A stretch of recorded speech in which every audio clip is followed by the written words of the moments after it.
Hello, and welcome to another edition of Ask Ben, the wisdom and witticisms of Benjamin Franklin. In this program, we attempt to answer your questions in the spirit of Ben Franklin. Well, today we have a letter from a Mr. Harvey Wallbanger of Independence, Missouri. Independence, I like that name.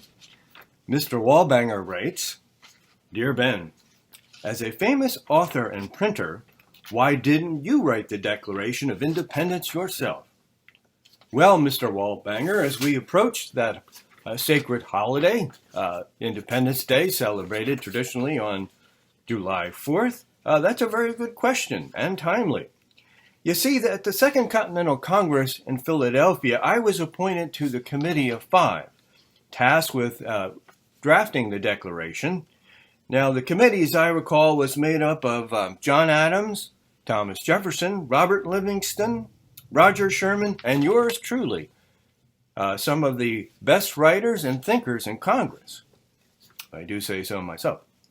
Unfortunately, I was unable to attend all of the sessions due to a flare-up of my gout.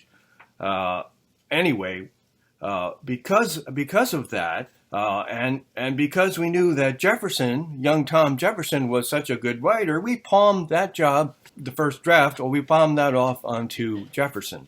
Actually, I had a reputation as somewhat of a humorist, and my fellow congressmen felt that if I had written it myself, I might have introduced a certain amount of levity into the Declaration of Independence, and maybe people wouldn't have taken it seriously.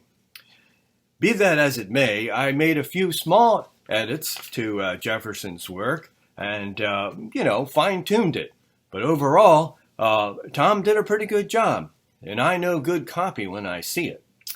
The draft was then presented to the full Congress for their review, and after a few more changes, much to Jefferson's chagrin, annoyance is probably a better adjective, the document was approved unanimously on July 2nd, 1776, the date that John Adams felt that we should be celebrating Independence Day. Now, contrary to popular opinion, the Declaration was not signed by a single meeting during a single session on July 4th. It was sent on that date to the printer. Now, on July 8th, the first reading of the Declaration of Independence was given to a crowd at the Pennsylvania State House courtyard, read by one Colonel John Nixon.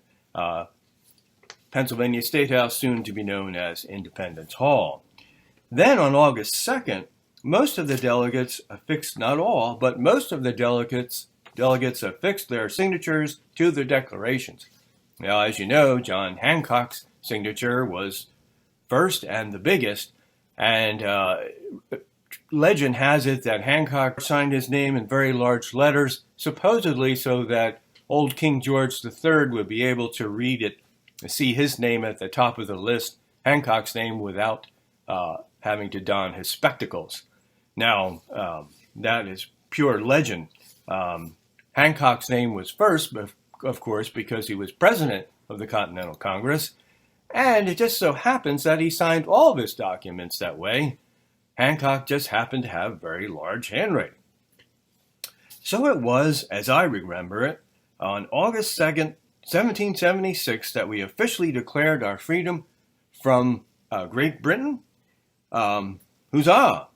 And we've been celebrating that seminal event for almost 250 years on July 4th, although for the life of me, I cannot recall why that date.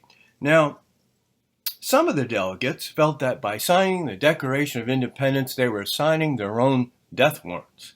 And in 1776, if we didn't win the war, and that was a mighty big if, that might have proved true. Indeed, it was John Hancock who observed, "Now we must all hang together."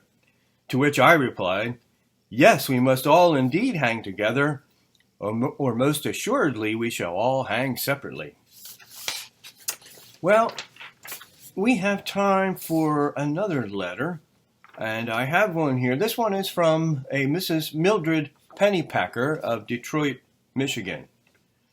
She writes, "Dear Ben, Will electric cars save the planet from global warming? Well, Mrs. Pennypacker, I don't know. I've done a number of scientific experiments with electricity in my day, but I have to confess with all candor, what's a car? Not sure what that is. I'm afraid I'll have to get back to you on that one.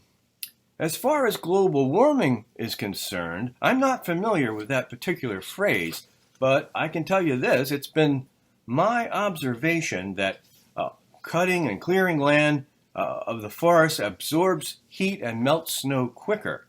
Therefore, indiscriminate cutting down of the forest would certainly bring about change in the weather pattern. Of course, in the printing trade, we need lots of trees for the manufacture of paper. So I built my own paper mill in an effort to save trees and create a cheaper and more efficient supply of newsprint. Now, in answer to your question, Mrs. Pennypacker, I say we should all definitely pay closer attention to climate change. Remember, as poor Richard says, an ounce of prevention is worth a pound of cure.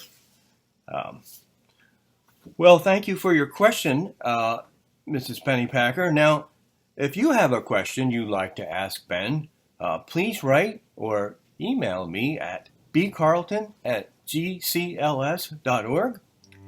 And in the meantime, I wish you a happy Independence Day, whenever it is. So, here we go.